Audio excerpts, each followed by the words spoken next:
Sesión solemne, incorporación a individuo de número sillón 5, doctor Ricardo Gil Otaiza. Le agradecemos a la secretaria accidental, la doctora Janet Rojas Vera, por favor nos dé a conocer el acta que regirá esta sesión solemne. Agenda. Punto número 1. Apertura de la sesión solemne. Punto número 2. Palabras del doctor Eleazar Ontiveros Paulini, presidente de la Academia de Mérida.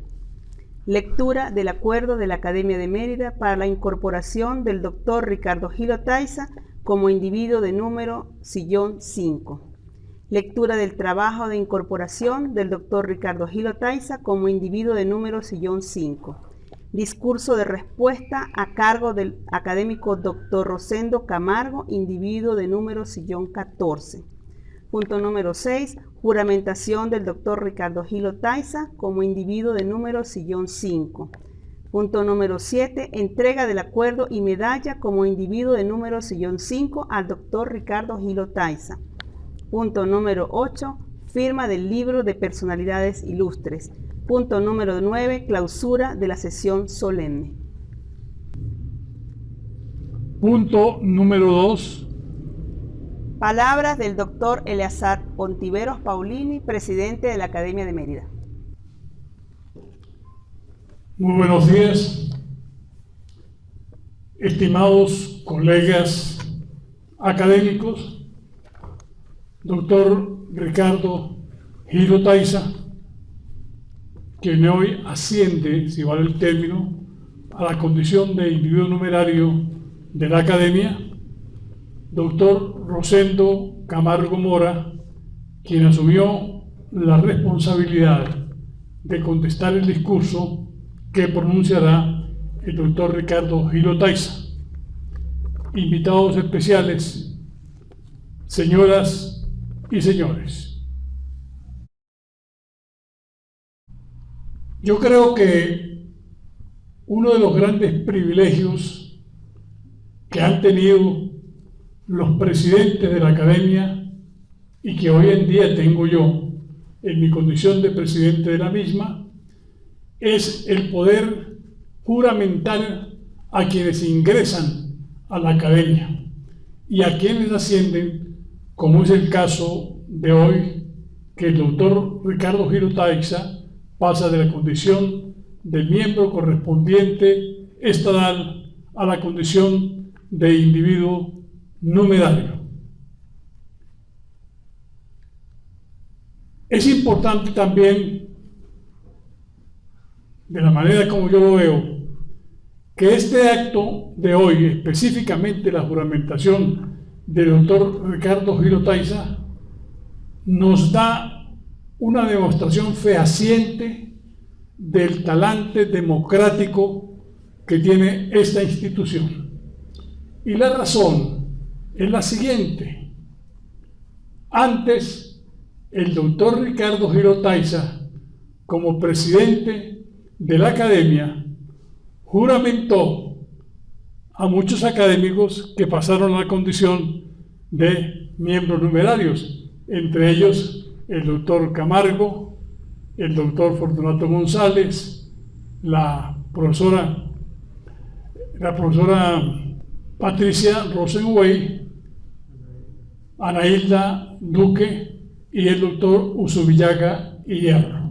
Pero hoy él es quien va a ser juramentado, lo que demuestra que en esta academia existe verdaderamente una convivencia de individuos que son pares, es decir, funcionan con un elemento común que es lo intelectual. El doctor Gil Otaiza asciende a la condición de individuo numerario. ¿Pero qué es un individuo numerario?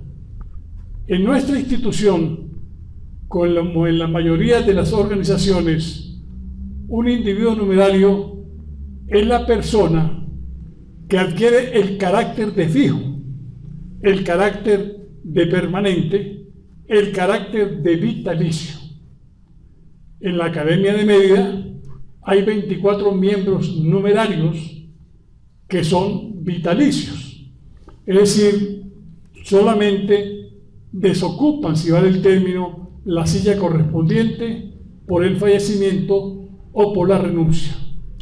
El doctor Gil Otaiza asciende en función de esta segunda circunstancia, cual fue la renuncia del doctor José Mendoza Angulo del sillón número 5, que es el sillón que entonces él tendrá asignado.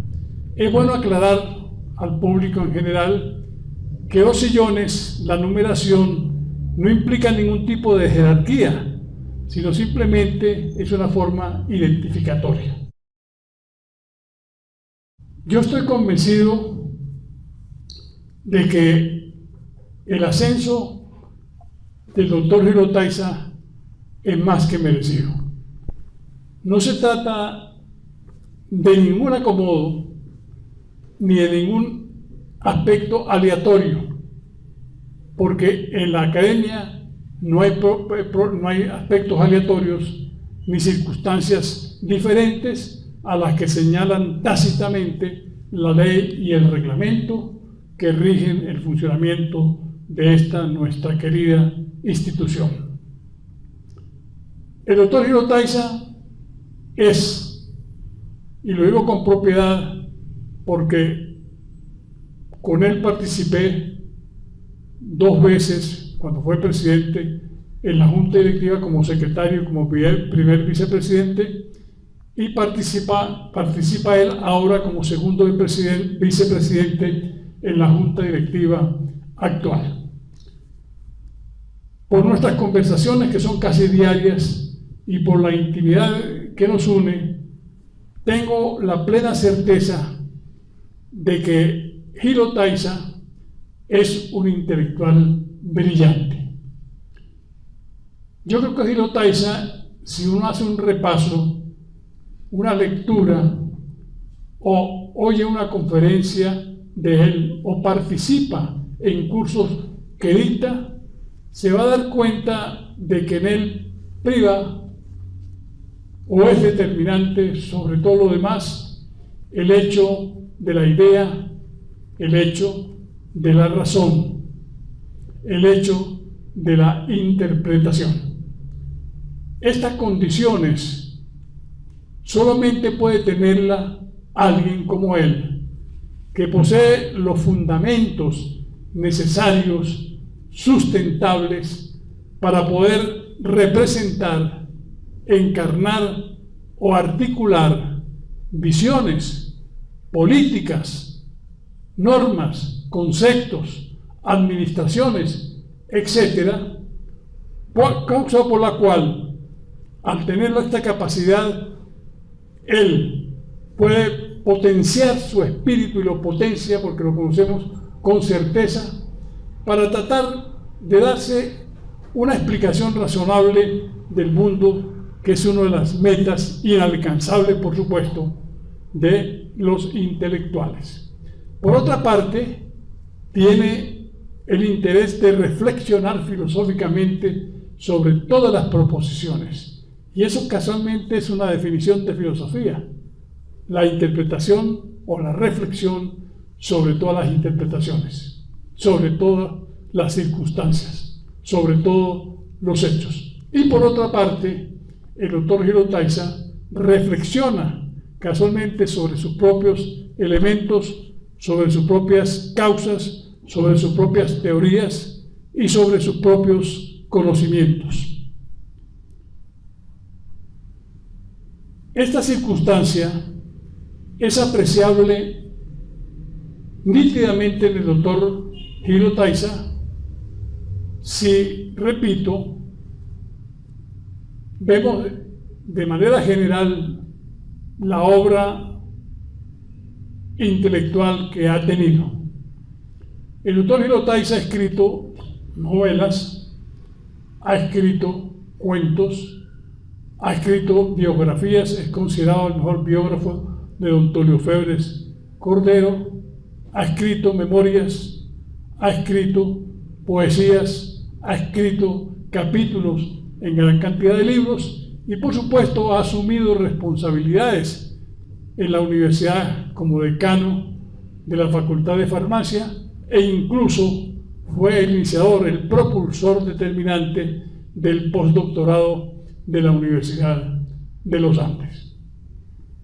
Por otra parte, tiene la gran ventaja de que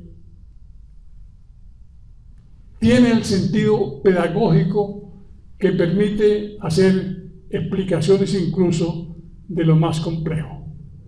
Y se ha adentrado casualmente en temas bastante profundos, pero que son determinantes en la actualidad, cuál es la interdisciplinaridad y cuál es el pensamiento complejo.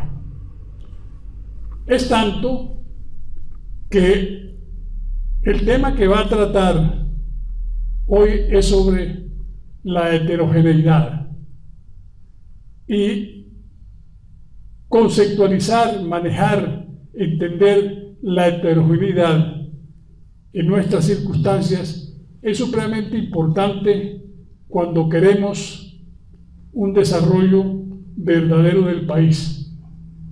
Y es importante porque la heterogeneidad prácticamente nos dice que los conceptos específicos tienen algo en común los unos con los otros que permiten la conformación de un concepto orgánico, de un concepto general, pero cada elemento, cada concepto específico manteniendo su individualidad, manteniendo su particularidad.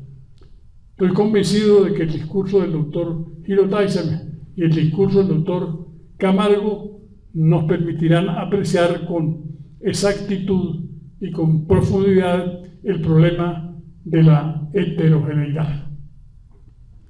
Yo concluyo considerando que este acto ratifica la voluntad de la academia de seguir funcionando sistemáticamente en forma adecuada con un programa preestablecido a pesar de las dificultades que todos conocemos porque han desaparecido las reuniones presenciales y ahora tenemos actividades virtuales. Parece mentira y es hasta paradójico, pero el hecho de la pandemia nos obligó a tener que desistir de las reuniones presenciales y nos indujo como única posibilidad a transponer estas paredes, a traspasar estas paredes y salir al exterior, lo que quiere decir que en el futuro, cuando se rehagan las reuniones presenciales, estas también serán transmitidas virtualmente. Doctor Giro Taisa, mis saludos de amigo, de intelectual, y tengo la convicción de que usted cumplirá, como siempre ha cumplido, con la parte intelectual en su vida normal de escritor, de poeta, de ensayista, como decano de la facultad, como presidente de las oportunidades de la academia, como secretario de la academia y como actual segundo vicepresidente, seguirá siendo ejemplo a seguir por todos los académicos nuevos que ingresen en su condición de miembros correspondientes estadales. Muchas gracias. Punto número 3. Lectura del acuerdo de la Academia de Mérida para la incorporación del doctor Ricardo Giro Taisa como individuo de número sillón 5. La Academia de Mérida, en asamblea de individuos de número y miembros correspondientes estadales, en uso de las atribuciones que le confiere la ley de la Academia de Mérida y sus reglamentos, considerando Que el doctor Ricardo Manuel Gil Otaiza es farmacéutico, mención tecnología industrial con maestrías en educación superior, mención docencia universitaria y gerencia empresarial, doctor en educación, mención andragogía y doctor en ciencias de la educación con postdoctorado en gerencia de las organizaciones, considerando que el doctor Ricardo Manuel Gil Otaiza es profesor titular jubilado de la Universidad de los Andes, investigador activo en las áreas de la etnobotánica, farmacognosia, educación superior, andragogía, historia, gerencia, pensamiento complejo, filosofía de la ciencia y ontología. Ha publicado más de 50 artículos en revistas científicas arbitradas e indexadas, y su numerosa producción libresca alcanza los 35 libros en distintos géneros, algunos de los cuales han sido estudiados en universidades nacionales de Estados Unidos y de España, considerando que el doctor Ricardo Manuel Gil Otaiza se ha destacado como decano electo de la Facultad de Farmacia y Bioanálisis periodo 2002-2005, secretario de la Academia de Mérida periodo 2014-2015, presidente electo de esta corporación periodos 2016-2017 y 2018-2019. Es miembro correspondiente nacional de la Academia Venezolana de la Lengua, correspondiente de la Real Academia Española desde febrero de 2020. Fue el creador y coordinador del programa de estudio postdoctoral Gerencia para el Desarrollo Humano de la Universidad de los Andes. Acuerda que es deber de la Academia de Mérida reconocer los méritos académicos y otros de quienes, como el doctor Ricardo Gil Otaiza, con su esfuerzo, desempeño académico y vocación de servicio, avivan el conocimiento y enaltecen los valores de la ciudadanía en Mérida y el país. Acuerda, primero, celebrar sesión solemne de la Asamblea de Individuos de Número y miembros correspondientes estadales de la Academia de Mérida para hacer pública la incorporación del doctor Ricardo Manuel Gil Otaiza como individuo de número sillón 5 en el área de las ciencias físicas, matemáticas, naturales, químicas, de la salud y la tecnología. Segundo, entregar copia del pergamino del presente acuerdo al doctor Ricardo Manuel Gil Otaiza. Tercero, encargar a la Secretaría de Actas y Correspondencias de registrar el presente acuerdo en el libro de sesiones solemnes de la Academia de Mérida, dado y firmado en Mérida en el Salón de Sesiones de la Academia de Mérida en la Casa de los Gobernadores a los 17 días del mes de febrero de 2021.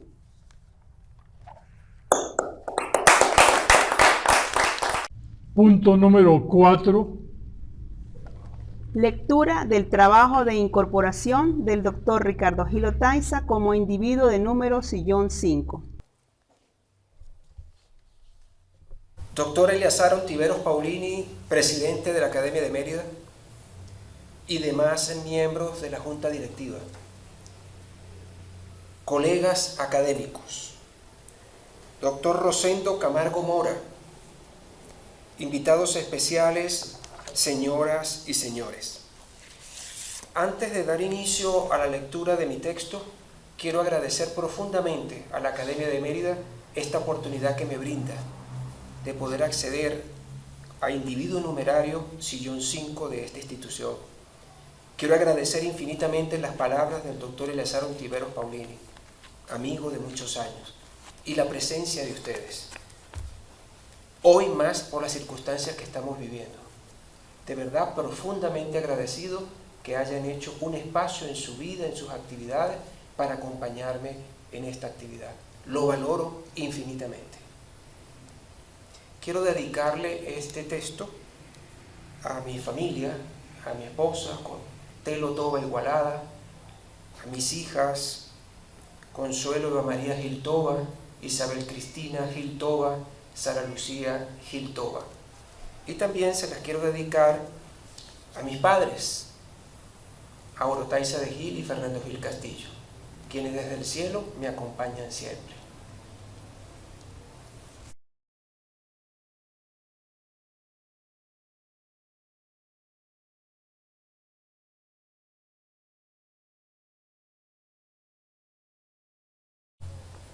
No hay error más peligroso que el de confundir la causa con el efecto.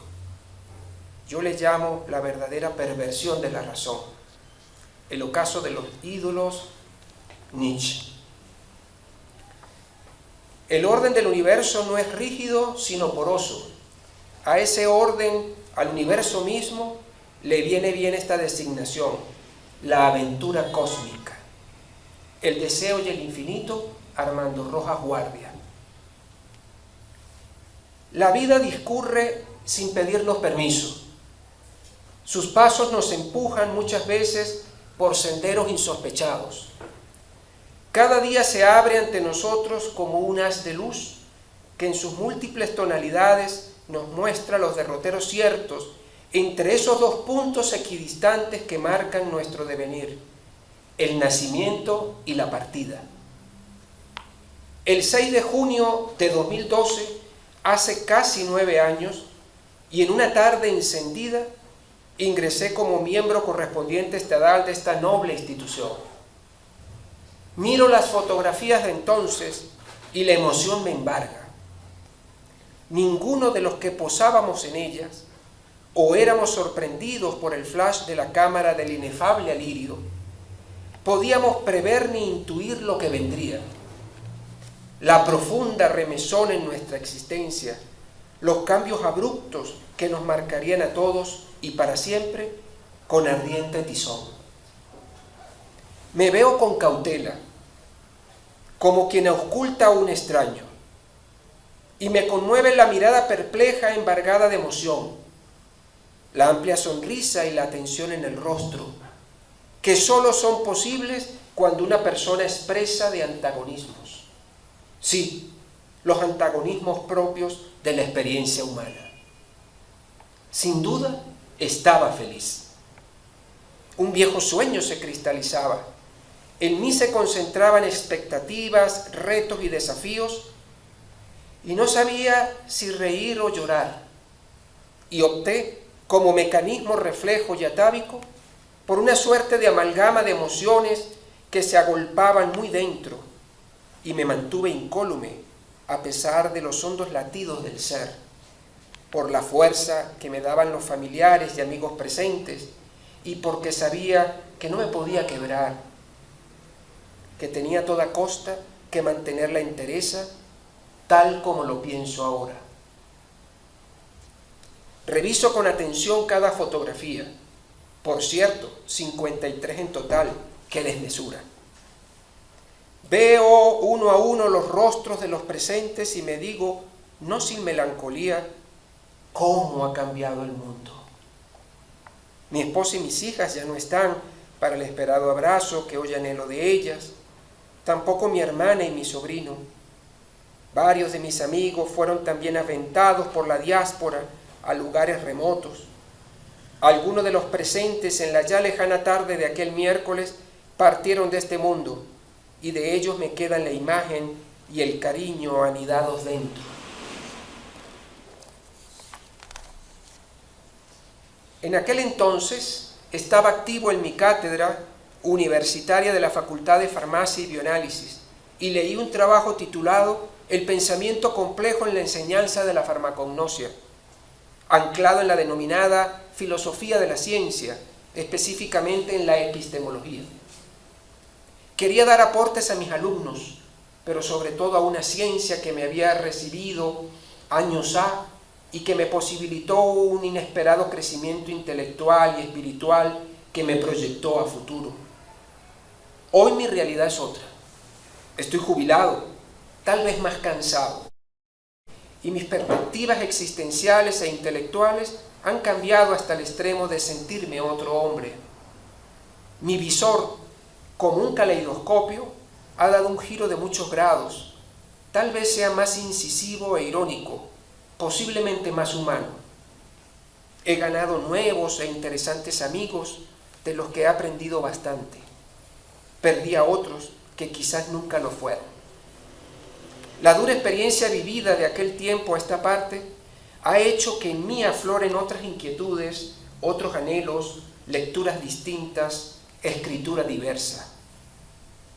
Del 2012 al día de hoy publiqué muchos libros, participé en múltiples eventos, ahondé ya no en la epistemología como entonces, sino en la ontología. Este giro no ha sido un azar, la vida y sus permanentes lecciones me empujaron a ello, y estoy agradecido.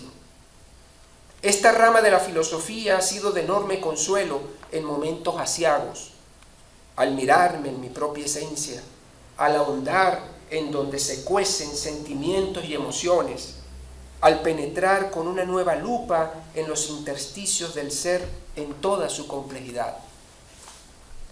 El país de entonces ya no existe, porque si bien sabíamos que marchábamos con prisa hacia un abismo, no podíamos precisar lo dramática que sería la caída.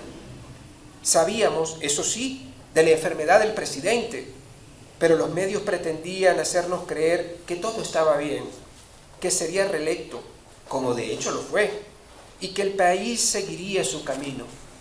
Murió Hugo Chávez, se entronizó Nicolás Maduro, y la rueda del aciago destino nacional dio así sus enloquecidos giros. Conocíamos por las crónicas leídas de otros contextos lo que era una hiperinflación, su impacto en la vida de todos, su cruda realidad. Pero nada es comparable cuando lo leído penetra en nuestra piel como filosa daga y se convierte en tragedia personal, familiar y colectiva. Aquel 6 de junio de 2012, a pesar de todo, de los densos nubarrones que se avistaban en el horizonte, de la incipiente crisis económica que preveía lo peor, de los enfrentamientos entre los bandos políticos, de la angustiante escasez de importantes rubros alimenticios, de la pérdida acelerada de la institucionalidad democrática, de la inseguridad y del crimen, éramos moderadamente optimistas y hasta se podría afirmar que sutilmente felices. Para entonces pensábamos que no podíamos estar peor, que aquello era insostenible, pero ahora entiendo que aquellas eran frases hechas, pasadas de boca en boca, y los años nos demostraron con fidelidad absoluta y con cruel ironía que la caída puede ser libre, como lo estudiábamos en las lejanas clases de física, y que las profundidades de los avernos son del tamaño de nuestras propias torpezas y errores. Como si fuera poco lo vivido y sufrido en los últimos años, el 2020 llegó con una pandemia bajo el brazo. Las experiencias de la peste negra, de la gripe española, del cólera, del SIDA y del ébola, entre muchas otras calamidades planetarias, unas más cercanas que otras, no fueron suficientes para frenar con cierta dignidad al enemigo que acechaba silente y despiadado en cada rincón. La arrogancia de la tecnociencia tuvo que bajar la cervix frente a un desconocido que trastocaba con inquina sus bases y preceptos, además de sus alabados métodos predictivos. El 2020 y tal vez buena parte del presente año quedarán impresos en nuestro ser por dejarnos la más profunda lección filosófica que las actuales generaciones hayamos recibido jamás. Todo es posible en un mundo desbocado como en el nuestro, en el que hemos trastocado el equilibrio planetario, en el que hemos jugado a ser demiurgos y como aprendices de brujos destapamos la botella que guardaba 1000 demonios y ahora tendremos que recoger los pasos extraviados si queremos devolverle al planeta y a la humanidad la dignidad que merecemos y el futuro que anhelamos. Aquí estoy, dignos académicos y amigos, casi 9 años después, para investirme con mucho orgullo como individuo de número sillón 5 en las áreas de las ciencias físicas, matemáticas, naturales, químicas, de la salud y la tecnología. Pero desde lo transdisciplinario, es decir, desde la conjunción necesaria de lo múltiple y lo diverso, y para ello he hecho mano, como ya lo he anunciado, de la ontología, de la noción del ser como eje articulador, y he seleccionado para ello un texto que escribí a propósito de este ansiado momento, pero cuya publicación se adelantó algunas semanas y que titulé La esencial heterogeneidad del ser. Debo expresar antes que ocuparé a partir de hoy el sillón 5, dejado por la renuncia a su titularidad por parte del exrector Dr. José Mendoza Angulo, quien por las complejidades del existir, no creo en las casualidades ni tampoco en las causalidades, me entregó mi título de farmacéutico en solemne acto en el aula magna de la Universidad de los Andes la noche del 18 de junio de 1984, siendo aquel el último acto de grado que presidía como máxima autoridad de nuestra alma mater. Muchos años después me lo encontré en esta honorable institución, haciendo vida académica y en la que dicho sea de paso, dejó honda huella y una impronta de lucidez y espíritu combativo. En mi perenne trajinar con los libros, me topé con un pensamiento del gran poeta y ensayista mexicano Octavio Paz, en su libro más emblemático, El arco y la lira, el cual expresa, cito, «Religión y poesía tienden a realizar de una vez y para siempre esa posibilidad de ser que somos y que constituye nuestra manera propia de ser. Ambas son tentativas por abrazar esa otredad que Machado llamaba la esencial heterogeneidad del ser». Fin de la cita. Debo confesar que en mí la reflexión se da a ráfagas, a destellos, como cuando un haz de luz penetra a través de una rendija en medio de la oscuridad y quiebra la nada para hacerse consustancial con el momento que vivo. Esos destellos suelen llegarme desde la lectura, fundamentalmente, pero también desde la interacción con los otros. Empero, la lectura es en sí misma una conversación entre el autor y el lector, que deja en nosotros vasos comunicantes, los cuales nos permiten acceder a nuevas dimensiones y nociones del ser y de la esencia misma. Suelo recibir de manera permanente esos chispazos con mis lecturas, y estos se convierten así en catalizadores de procesos espirituales, cognitivos y filosóficos, que generalmente me empujan a dar inicio a reflexiones que suelen terminar en textos de distinta naturaleza y tamaño, incluso en libros o en capítulos de libros. El citado pensamiento de Paz me movió muy hondo durante varios meses hasta decidirme, en medio de la pandemia, invertir largas horas en la amalgama de lo real y de lo abstracto y dar así origen al tema de esta incorporación.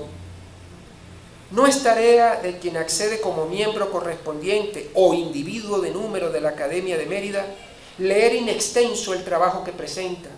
No es el objeto de esta reunión, ni tendría ningún sentido, porque podrán ustedes acceder con holgura a la publicación, pero sí lo es el reflexionar en torno de la temática a manera de discurso, que es, según el gran escritor argentino Jorge Luis Borges, el más elevado género literario. Les diré que nuestras vidas están signadas por lo prosaico y lo poético, y es nuestra ceguera espiritual y nociológica la que nos impide articular desde ambas trincheras los espacios propicios para la vida. En el símil planteado por Paz, lo prosaico está representado por la prosa, con la que solemos escribir ensayo y narrativa, y lo poético por la poesía, que es en sí misma el culmen, la síntesis de la creación literaria.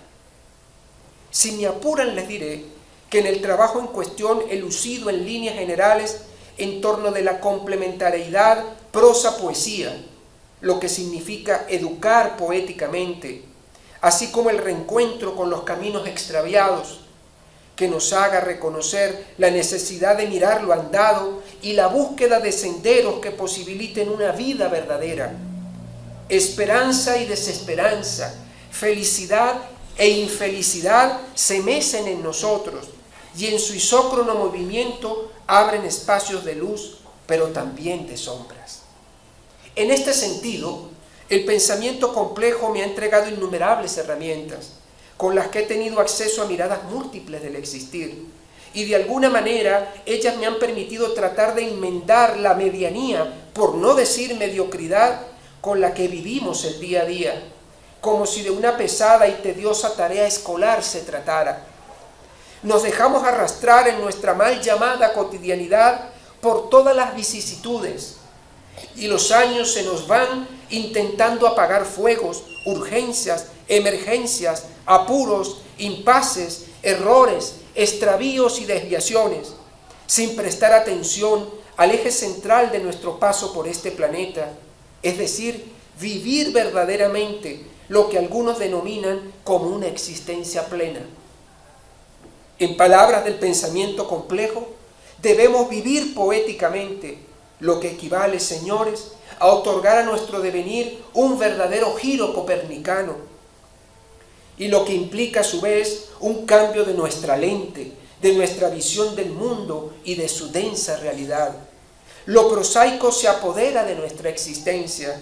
En el camino nos olvidamos de los claroscuros inherentes a esa ambivalencia de la que habláramos, prosa, poesía, dejándose de lado el otro extremo, lo poético.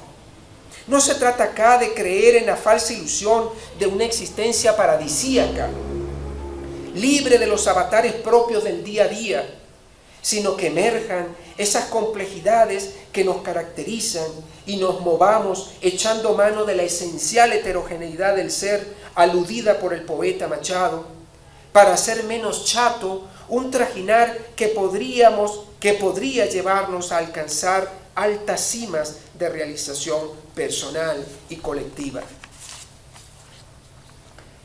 Como seres diversos, múltiples, pluridimensionales y a la vez únicos, estamos dotados de sentidos para captar la vida en toda su excelsitud, cosmovisión, y también de la intuición y de la espiritualidad para percibir aquello que está fuera de la razón ilustrada, qué duda cabe, pero que sin embargo nos acontece y hace de nosotros seres lanzados a la abstracción, a la contemplación, pero también a lo fáctico y a la cruda realidad.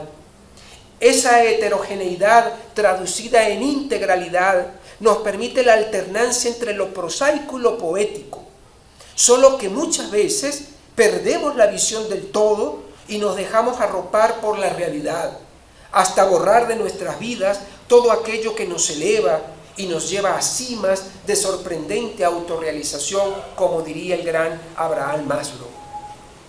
Por supuesto, como humanos no podemos pretender vivir en todo momento dentro de una burbuja poética.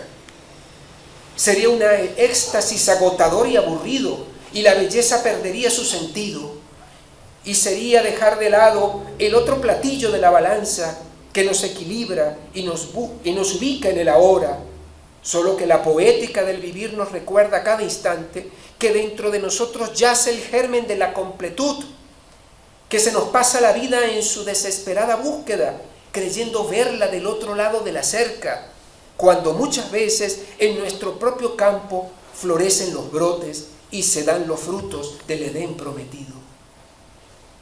Esa complementariedad y alternancia que se nos menciona solo será posible si nos abrimos a la dimensión de seres complejos, cuya trama de encuentros y desencuentros, de verdades y mentiras, de alegrías y tristezas, de luces y de sombras, forma parte de nuestra más profunda esencia, ya que sin ella no hubiésemos llegado a este punto de la historia, ni podríamos seguir avanzando a pesar de las adversidades. Esa capacidad para mecernos entre la fortuna y el infortunio y salir fortalecidos es precisamente la clave para una hora que se nos muestra descarnado e incierto. Somos indiscutiblemente seres ambivalentes. En nosotros se da en cuestión de nanosegundos la alternancia prosa-poesía, cielo-infierno, luz-oscuridad. Nuestro día a día es un crudo electrocardiograma cuyos picos arriba y abajo dicen mucho de nuestras dicotomías, de nuestros claroscuros, de la multiplicidad de voces que nos habitan para hacer de nuestras vidas ricos universos hundidos en medio de la diversidad del mundo.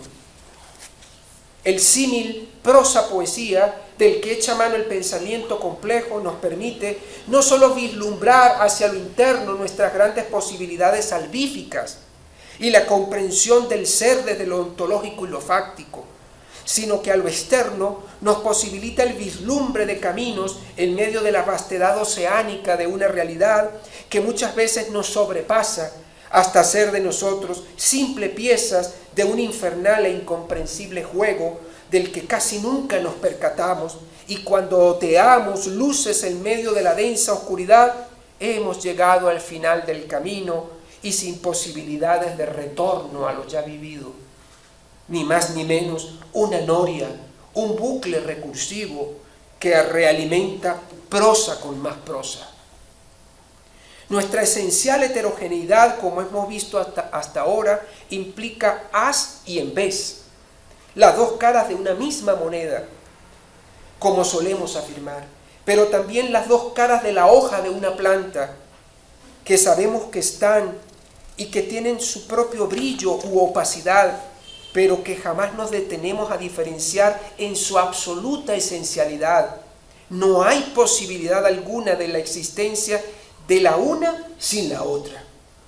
Las mismas dos caras que nos caracterizan como humanos, la física, la que vemos en nosotros y en los demás, la que mostramos al mundo, pero también la oculta, la que subyace, la que nos constituye.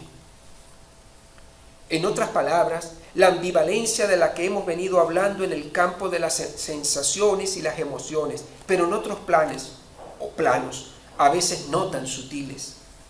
Podríamos también extrapolarlo a nuestros dos estados fundamentales, salud y enfermedad, lo que nos obliga a prestarle atención a la primera en todas sus manifestaciones, personal, social y ecológica, sin cuyo equilibrio habría la denominada salud total, que echa por tierra el viejo concepto según el cual la salud es la ausencia de enfermedad, para adentrarse en los territorios de lo personal, de las relaciones humanas y de la biosfera, es decir, de todo lo que habita en el planeta.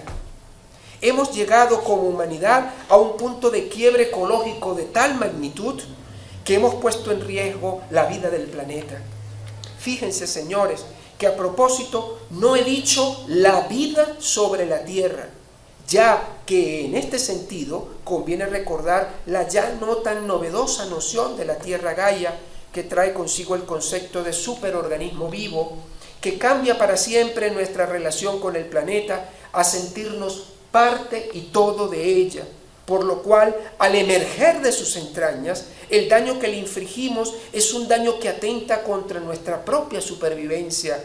De allí la necesaria acción para detener ya la destrucción que hemos emprendido en aras del desarrollo, que si bien ha traído progreso y confort, mas no calidad de vida, en contraposición ha socavado las entrañas del planeta.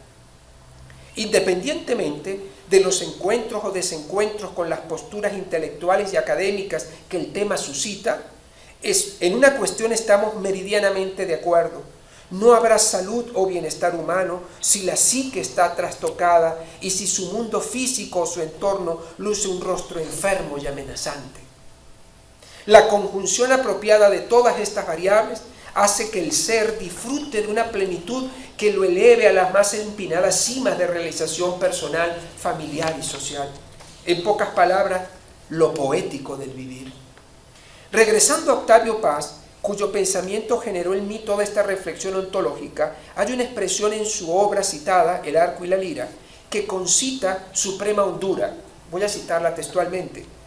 La experiencia poética como la religiosa es un salto mortal, un cambiar de naturaleza que es también un regresar a nuestra naturaleza original. Cierre de cita. Más adelante agrega contundente el autor, cito de nuevo, la experiencia poética es una revelación de nuestra condición original y esa revelación se resuelve siempre en una creación, la de nosotros mismos. La revelación no descubre algo externo que estaba ahí ajeno, sino que el acto de descubrir entraña la creación de lo que va a ser descubierto, es decir, nuestro propio ser. Recordemos que Paz, como el magnífico poeta que es, o que era, como queramos decir, utiliza figuras literarias para dejar en quien lo lee imágenes, conceptos, sensaciones que vayan más allá de la literalidad para internarse en el terreno de lo sublime, pensamiento, espíritu, con conexión en lo fáctico, es decir, en la terredad, como diría nuestro recordado bardo Eugenio Montejo.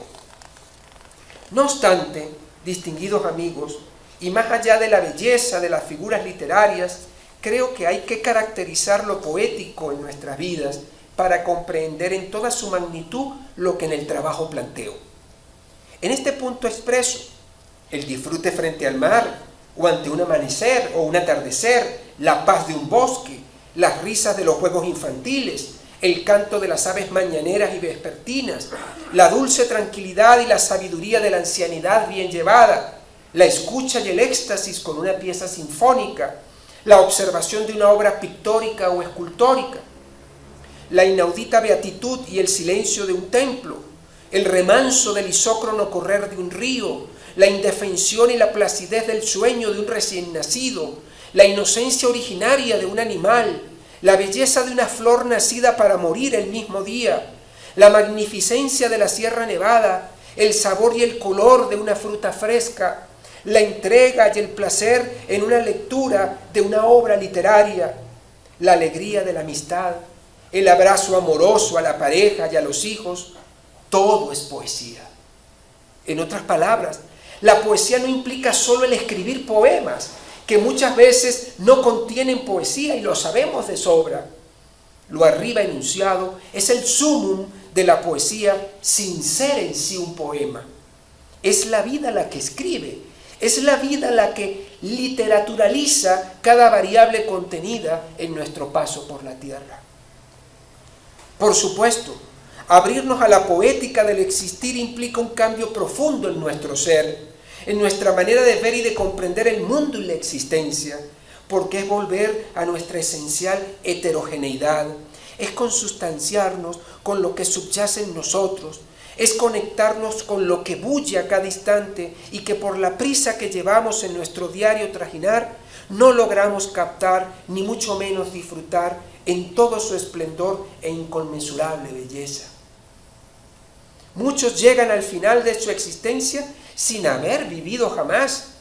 Y no me refiero a los que mueren de forma prematura, me refiero a aquellos quienes, teniendo la posibilidad dentro de sí del mayor de los disfrutes, de leer en el entorno las más sublimes páginas de la poesía, de extasiarse frente a los maravillosos sucesos, por niños que parezcan, no los reconocen y pasan de largo, supeditando lo importante a lo urgente, lo poético a lo prosaico. Su lógica simple les dice a lo interno que ya habrá tiempo para detenerse en tonterías, para mirar con otros ojos lo que se muestra ante sus ojos, sin detenerse a pensar que quizá ese portento, ese milagro de la vida, posiblemente no se repita jamás. No se repetirá jamás, por ejemplo, la infancia de nuestros hijos. Pasa en un abrir y cerrar de ojos. Y sin embargo, muchos eludimos y perdemos esos momentos de felicidad argumentando 1000 compromisos, y cuando hacemos el tiempo, cuando ya hemos cumplido con el negocio, con la universidad o con lo que sea, esos niños ya son hombres y mujeres y hemos dejado sus risas y sus juegos desperdigados a la vera del camino. Como ya lo dije antes, no se trata de entregarnos por entero al disfrute orgiástico de los sentidos, obviando el en vez de la existencia. Se trata de buscar dentro de nosotros ese fiel de la balanza que nos posibilite mecernos entre lo prosaico y lo poético, como quien otea los primeros rayos de luz en plena oscuridad. Nos hace falta entender la relación de imágenes especulares que deberá darse entre ambas nociones, al parecer antinómicas, pero sin cuya sincronización, que dependerá de nosotros si resulta sinérgica o no, pasaremos de largo por la vida sin haber comprendido ni disfrutado en un ápice de su portentosa diversidad. Es entonces cuando nos cosificamos, hacemos de nuestro todo un algo gris u oscuro. Perdemos de vista las tonalidades, los claroscuros, los sonidos y las voces de todo lo que bulle a nuestro alrededor. Dentro de nuestra racionalidad solo vemos problemas, responsabilidades, compromisos y trabajos, y obviamos las otras variables, entre ellas ocio, disfrute, alegría, interrelación, empatía, juego, diversión, etc. Olvidándonos que sin el necesario equilibrio prosa-poesía, pronto llega la enfermedad y la muerte.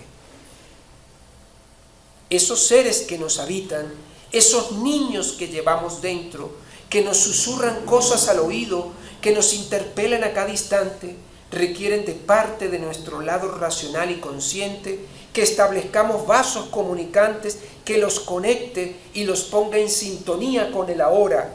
De lo contrario, perderemos para siempre su necesaria interrelación hasta quedar apagados, hundidos en nuestros más profundos intersticios y nosotros convertidos en seres hoscos, resentidos con la vida, frustrados en nuestros planes vitales, rumiando hasta el final en todo aquello que soñamos y que no llegó y que según nuestra lógica del desengaño se debió a la mala suerte que siempre nos atenazó.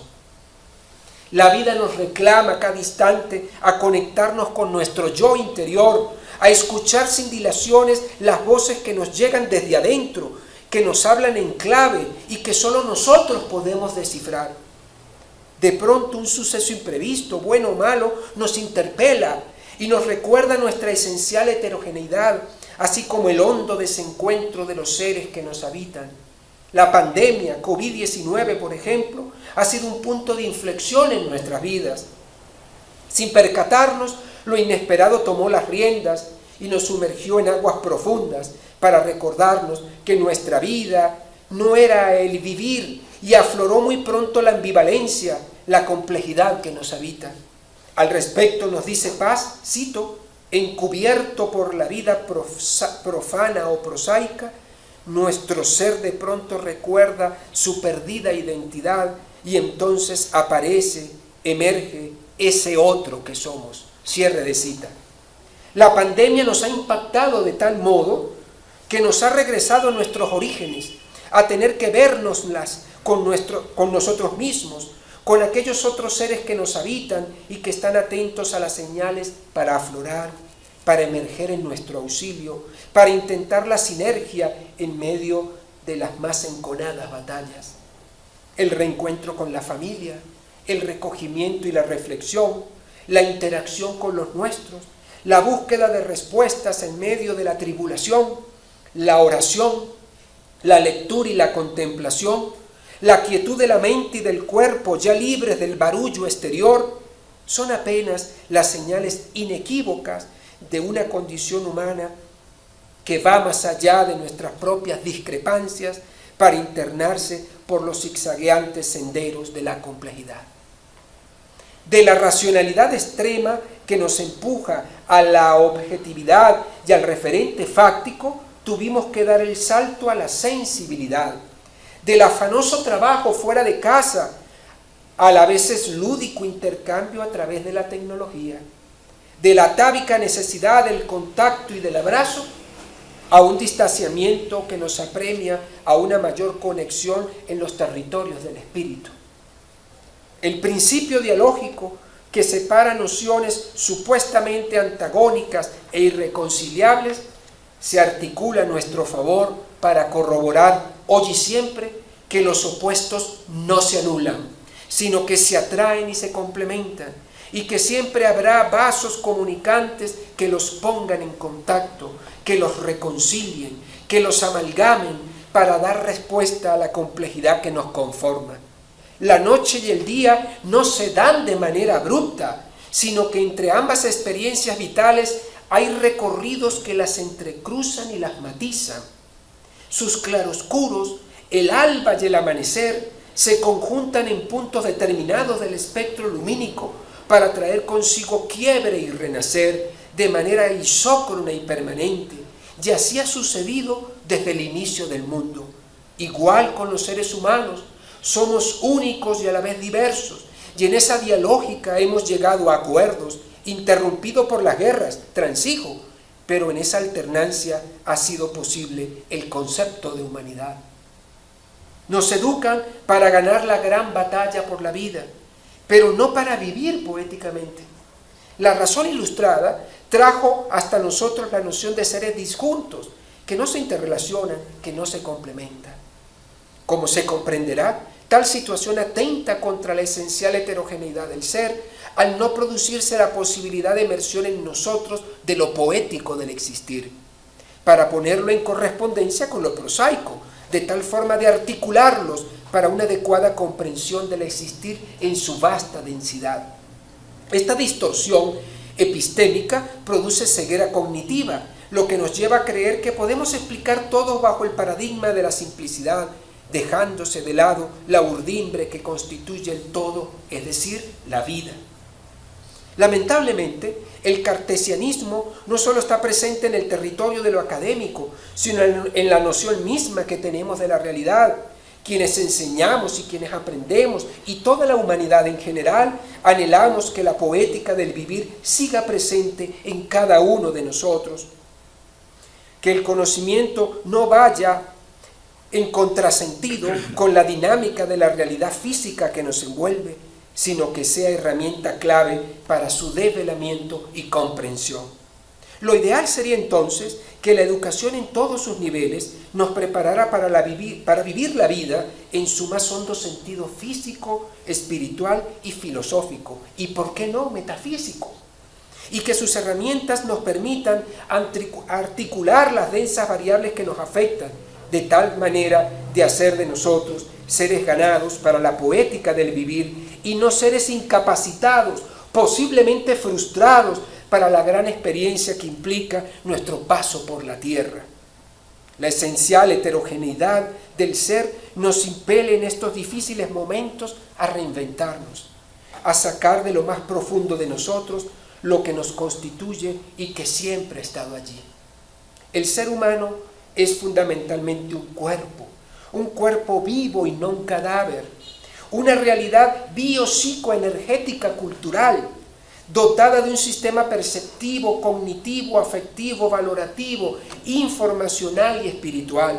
Nos lo dice el teólogo y filósofo brasileño Leonardo Boff en su libro El cuidado necesario.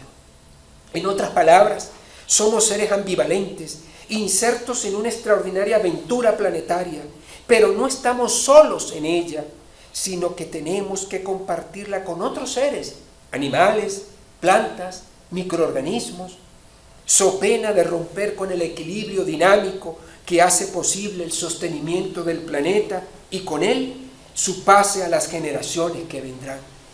El reconocimiento y la comprensión de la esencial heterogeneidad del ser lucen hoy imperativos, sobre todo cuando la humanidad enfrenta profundos traumas, oscuros enemigos y dramáticos cambios epocales que la hacen vulnerable frente al futuro. Prosa y poesía deberán así mecerse sin caer en el vacío, sino nubilar los sentidos, pero buscando un equilibrio que nos permita ser verdaderamente humanos y estar verdaderamente vivos. Distinguidos colegas y amigos, precisamente en este punto final de mi reflexión, me topé en las redes con una frase aludida a George Orwell, supuestamente inserta en su libro 1984, considerado por los críticos y por los lectores de asombrosa clarividencia, que podría ilustrar en pocas palabras todo lo que aquí he pretendido en este largo discurso. Sin más, reticente que soy frente a todo lo que aparece en las redes, me di a la tarea de rastrear la frase en el ejemplar del libro que reposa en mi biblioteca. Y para mi asombro, luego de casi una hora de búsqueda, hallé un diálogo entre Julia y Winston, personajes centrales, y allí apareció la frase espléndida y desafiante. Veamos someramente el contexto. Ambos personajes discuten si los que ostentan el poder, es decir, la dictadura que plantea George Orwell en esa obra, pueden entrar en sus almas hasta el extremo de obligarlo a él a dejar de amarla a ella. Cito textualmente el diálogo. Julia reflexionó sobre ello. A eso no pueden obligarte, dijo al cabo de un rato. Es lo único que no pueden hacer. Pueden forzarte a decir cualquier cosa, pero no hay manera de que te lo hagan creer. Dentro de ti no pueden entrar nunca. Eso es verdad, dijo Winston, con un poco más de esperanza. No pueden penetrar en nuestra alma. Si podemos sentir que merece la pena seguir siendo humanos, aunque esto no tenga ningún resultado positivo, los habremos derrotado. Agrega el narrador omnisciente.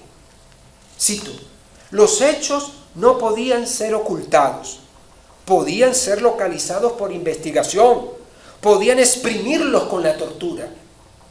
Pero si el objetivo no era salvar la vida, sino mantenerse humanos hasta el final, ¿qué importaba todo aquello? Los sentimientos no podían cambiarlos, es más, ni uno mismo podía suprimirlos. Sin duda, podrían saber hasta el más pequeño detalle de todo lo que uno hubiera hecho, dicho o pensado, pero el fondo del corazón, cuyo contenido era un misterio incluso para su dueño, se mantendría siempre inexpugnable. Cierre de cita.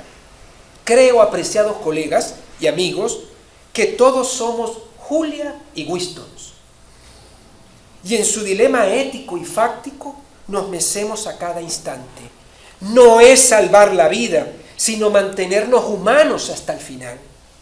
Antes de concluir estas páginas, deseo leerles un poema, el número 13, tomado de mi libro Lumen, el fuego interior 2020, todavía inédito. Deshazte pronto de tus penas, marcha a ritmo trepidante, llega a la cima del Olimpo, pues es tarde en el ahora.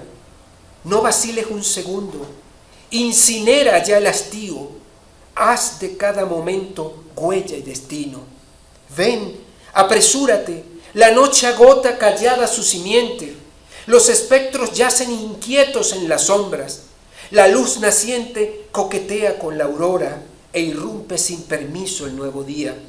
Ven, no hay tiempo que perder, el cielo ha contado nuestros días y ya se asoman entre nosotros las primeras marcas del olvido. Ven, a galope sobre las horas, que cada segundo gastado es un cruel desafío. Descubre tu rostro a las olas, que el viento mesa tu pelo, que ya nada quede por decir entre nosotros. La luna se ha ocultado y el sol enceguece, nada se detiene en el isócrono batir del tiempo. Ven, se hace tarde y de nada vale volver la mirada cuando todo se ha marchado. Ven, no demores, es ahora, la vida muere callada. Muchas gracias, señores.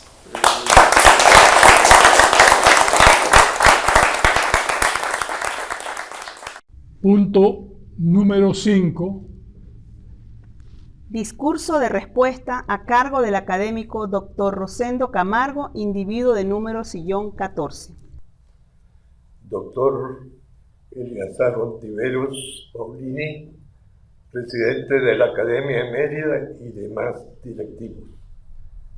Colegas académicos, doctor Ricardo Giro Taiza, invitados especiales, señoras y señores. Me toca pronunciar el discurso de respuesta al doctor Ricardo Giro Taiza en su ascenso a su condición numerario del sillón 5 de esta institución. Enorme responsabilidad ante los quilates intelectuales que posee el académico en ascenso y que con toda seguridad merece un vocero mejor calificado que yo. He osado aceptar tal encargo porque supongo que en mi desesperado y probablemente inútil esfuerzo por elevarme a su altura, buscaría afanosamente las palabras y pensamientos que intentaran darle una merecida bienvenida y que en tal esfuerzo mejoraría mi bagaje intelectual. El currículum leído en el acuerdo atestigua un manejo diario e intenso de la palabra. Seguramente hace malabares con ellas, lanzándolas al aire para tejer filigramas con sus versos, o las arroja certeras en sus críticas, o las sublima para que queden levantando en nuestras mentes sus narraciones y conferencias. Es un escultor que hoy nos presentó, modelado en la arcilla de sus palabras, el discurso intitulado La esencial heterogeneidad del ser, donde analiza lo prosaico y lo poético como esencialidades del mismo. Si aceptamos como prosaico lo carente de idealidad o elevación, lo vulgar, lo insulso, quizás pudiéramos aplicar el término al comportamiento de la gente de un hipotético pueblo remoto, extraviado en la infinitud de la soledad, que sobreviviente de varias causas, desplazados por la guerra, perseguidos por la justicia, acuciados por el hambre, en búsqueda del agua del río que calmará su sed, y de la fruta del árbol generoso, y de la casa que brindarán alimentos propios de esa parte del mundo donde transcurrirá su vida, porque la consideraron como un paraíso, pero que al fin y al cabo solo será el medio donde vivirán. Ni el bosque, por más tupido que sea, ni el río, por más caudaloso y fresco que corra, ni el paisaje, por más bello que se muestre, ni el clima, ni la dulzura de las frutas, ni el canto de los pájaros, aunque los califiquemos de ideales, son en sí prosaicos, poéticos. Prosaica o poética será la manera como cada uno de sus habitantes se apropia de ese entorno. Los habitantes de ese hipotético poblado, lo primero que seguramente tuvieron que encarar fue la manera de sobrevivir, labor diaria y rutinaria que pudo quedarse en esto, en resolver las necesidades mínimas para vivir. Vivir sin religión, vivir sin emoción, vivir sin comunicación, vivir sin normas, sin risa, sin canto, sin curiosidad, vivir sin espíritu, una existencia prosaica. Pero si alguno, evocando sus vivencias, placenteras o lacerantes, las cantó, recordando sus risas o enjugando sus lágrimas, o musicalizó una caña de carruza, o le contó sus recuerdos al vecino, o en la soledad de su choza, o rezó en la soledad de su choza, obedeciendo una necesidad sentida diferente a las necesidades básicas, recordando que no solo de pan vive el hombre, habría empezado a elevarse de su postración a un nivel superior, gracias a las potencialidades que da el espíritu. Bien pudiera ser que en ese pueblo ignorado viviese uno con mayor sensibilidad que los demás, y por identificación o por contraste motivara cambios en ese poblado, o que llegara un catalizador como el que llegó al Sogamoso de los Muiscas, diferente a todos sus habitantes, de larga barba que contrastaba con los lampiños de su cara, de piel blanca, distinta a su piel morena, tan diferente, tan obviamente o diferente, que debió ser percibido como el extraño, el forastero, el desconocido, como el otro, que no se parece a mí, que construye un artilugio en madera y teje el algodón, que quema su cerámica, fabrica sus ofrendas a los dioses fundiendo la tungada, que cultiva la papa, rehuye la violencia, adora el sol y la luna, tan diferente que algunos del poblado lo rechazan, pero otros mantienen curiosidad para conocer y experimentar su modo de vivir. O como aquel otro que enseñó a los quechuas su calendario, explicándole que la gélida temperatura de esa época era porque el sol estaba muriendo, pero que con el consuelo que resucitaría al día siguiente para reiniciar un nuevo periplo entre solsticios y equinoccios, entre el alborozo de sus creyentes, al constatar que la vida continuaba festejando el Inti Raymi, repetido en un tiempo circular. Enseñanza nada despreciable si consideramos que ha trascendido el tiempo y al olvido, pues la mayoría de los que estamos hoy reunidos virtualmente hace escasos 2 meses festejamos las Navidades del solsticio de invierno del 21 de diciembre del hemisferio norte, tiempo de Adviento para los cristianos, durante el cual los sacerdotes católicos se revisten de morado, quizás en señal de duelo para celebrar las misas de los 4 últimos domingos anteriores al solsticio de invierno del hemisferio norte. Mientras el sol aparentemente repite su ciclo anual, nosotros, con un ciclo más lento que intenta medirse el centenario, nacemos ignorantes y vamos avanzando de manos de nuestros padres, maestros y de la comunidad, adquiriendo conocimientos y herramientas para convivir con las generaciones concurrentes. Quizás seamos niños como los de aquel hipotético poblado predominantemente incentivados por nuestras necesidades primarias y requiriendo un guía que nos despierte nuestras potencialidades espirituales, que al desarrollarse se irán a la tumba con el individuo, iniciando un nuevo ciclo en otro ser. Por eso, quizás podríamos creer que en el transcurrir de las potencialidades del espíritu es circular y no lineal.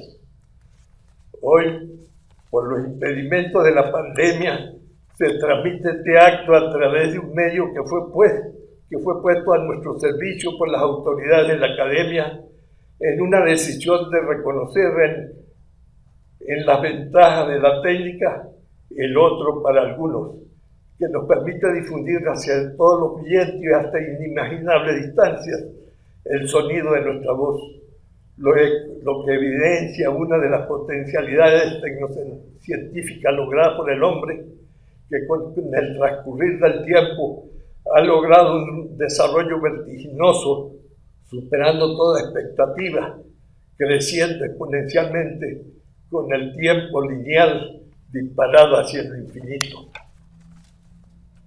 Enseñado como estoy a un discurso racional, simplificado, pero parcelado, en el cual he limitado el horizonte a lo que parece evidente a mi sentido, quizás llegue a conclusiones erróneas, porque como lo menciona el doctor Ricardo Giro Taisa en su trabajo, hemos sido formados bajo el paradigma de la simplicidad que nos induce a pensar que el todo es igual a la suma de las partes, o lo confundimos con la única parte que visualizamos. Quizás por eso he pensado que esa evocación cíclica al espíritu desde los tiempos inmemoriales en busca de las potencialidades del hombre, que se repiten con cada generación, podría sugerir que su tiempo es inmutablemente circular y de ascenso en espiral, mientras que el de la técnica es manifiestamente lineal y exponencial.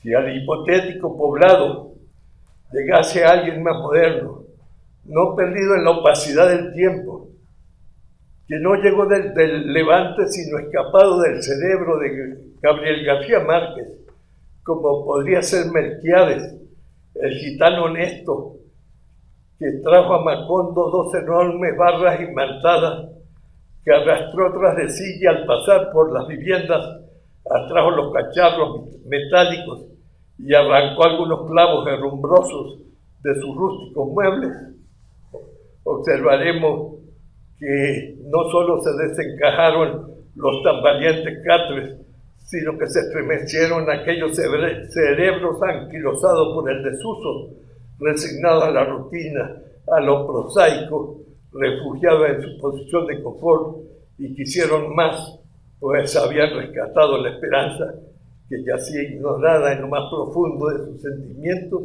y quisieron conocer al otro. Por eso, al despedirse, en vez de adiós, dijeron hasta luego. A José Arcadio Buendía, hombre práctico que había trazado las calles de Macondo y traído el agua hasta el poblado, no solo le agradó la visita, sino que quiso conocer al otro, a Melquiades, el fantasioso que encontraba en los más inútiles objetos virtudes excepcionales, y quiso ponerse en sus cotizas para ver el mundo desde otro punto de vista y desde allí mirarse al mismo para averiguar cómo lo percibían.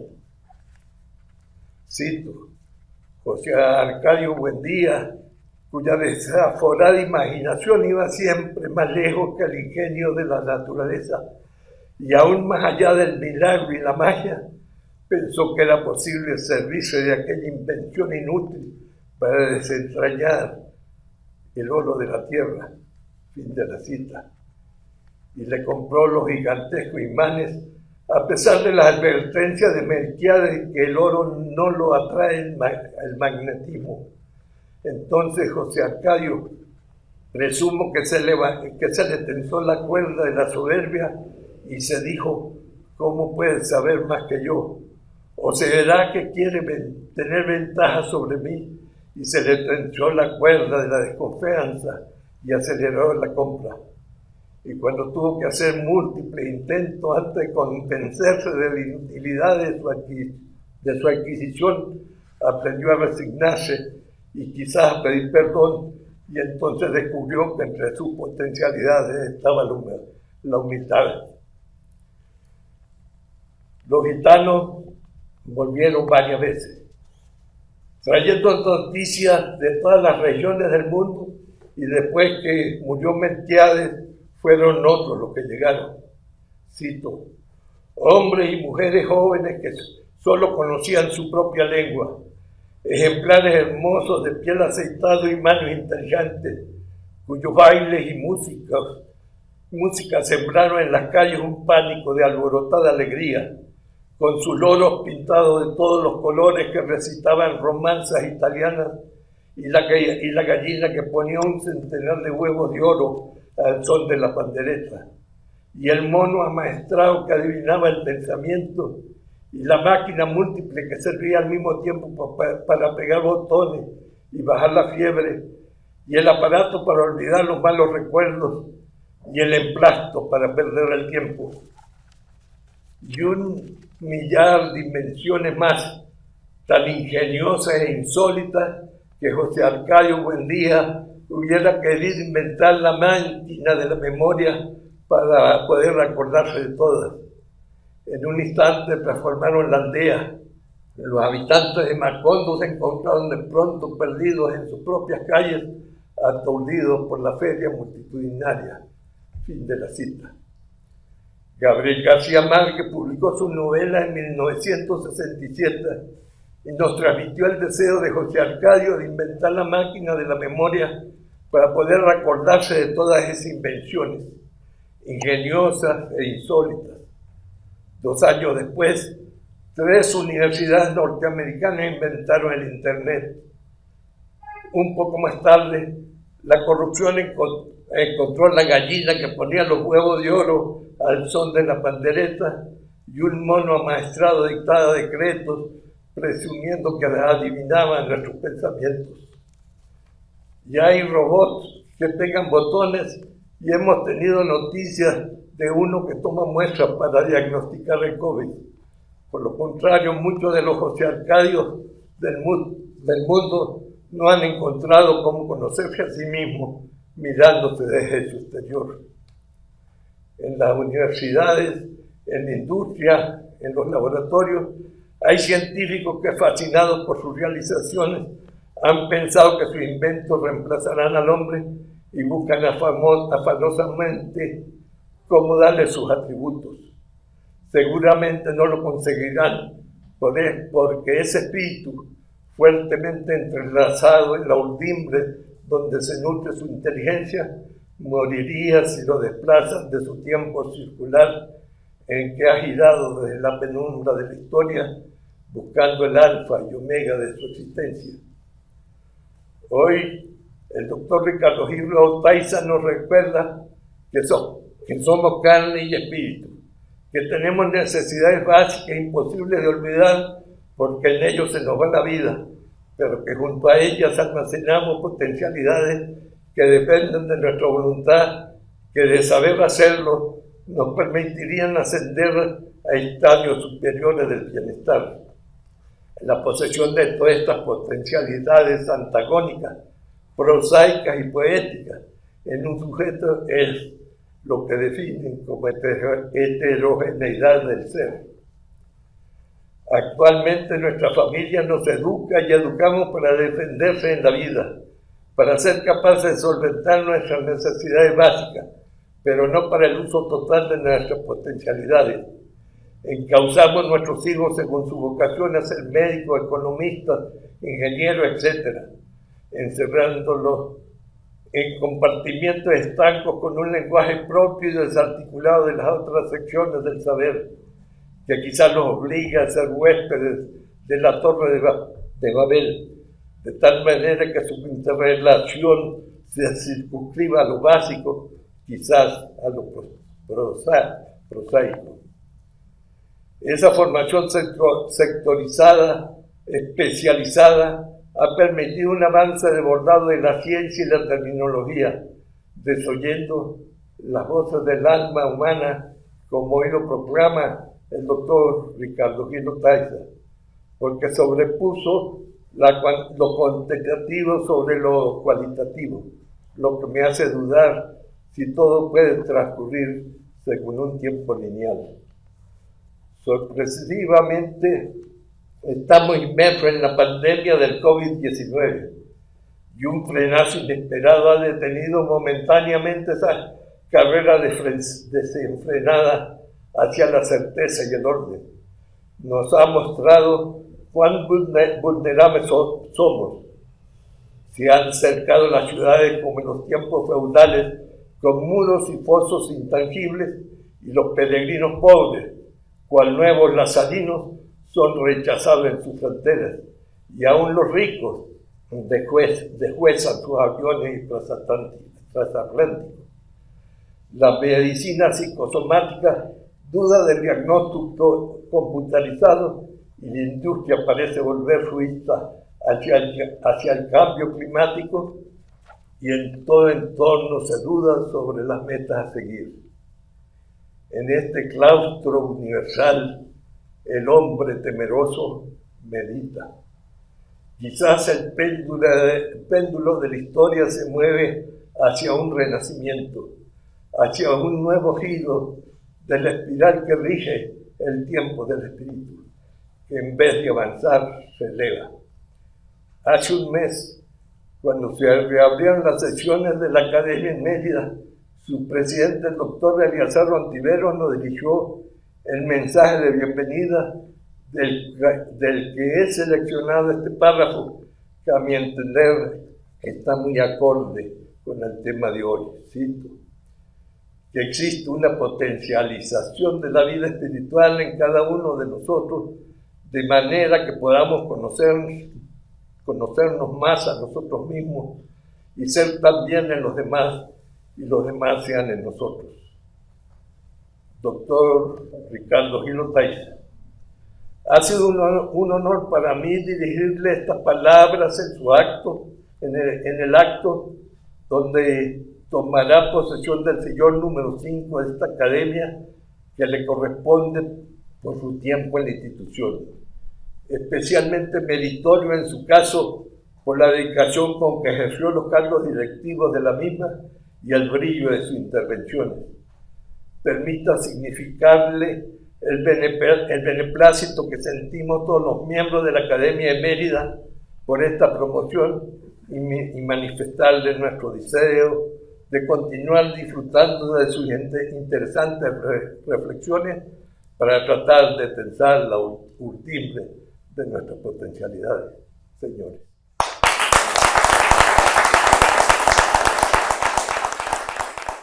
Punto número 6. Juramentación del doctor Ricardo Gil Otaiza como individuo de número sillón 5. Doctor Ricardo Gil Otaiza, ¿puede usted, en nombre de Dios, de la patria y de nuestra querida institución, la Academia, cumplir y hacer cumplir todo lo establecido en nuestra ley y reglamento para los miembros numerarios de la misma? Lo juro. Si así fuere, que Dios, la patria, esta institución, se lo agradezca, lo exalte y utilice su intelecto, ¿verdad?, para mejorar sistemáticamente. En consecuencia, hecho el juramento, queda usted investido como miembro numerario de la Academia, ocupando el sillón número 5. Felicitaciones.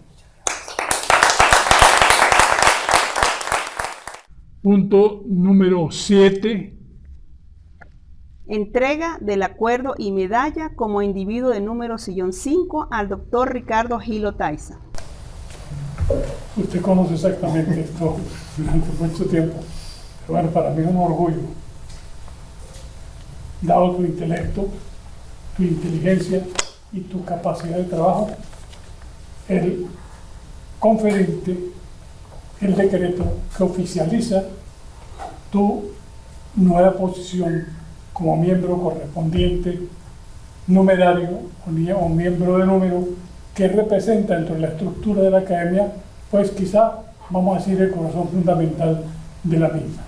Yo estoy convencido de que esto reposará en parte importante de tu biblioteca y que aumentará, como siempre lo hemos conversado, nuestro amor sistemático por esta institución que se caracteriza por respetarnos mutuamente y por considerarnos todos como pares de una institución dada al intelecto. Muchísimas gracias, Diego.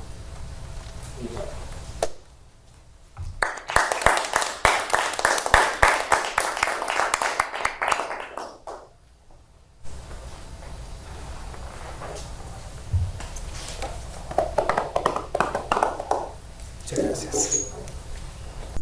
Punto número 8. Firma del libro de personalidades ilustres.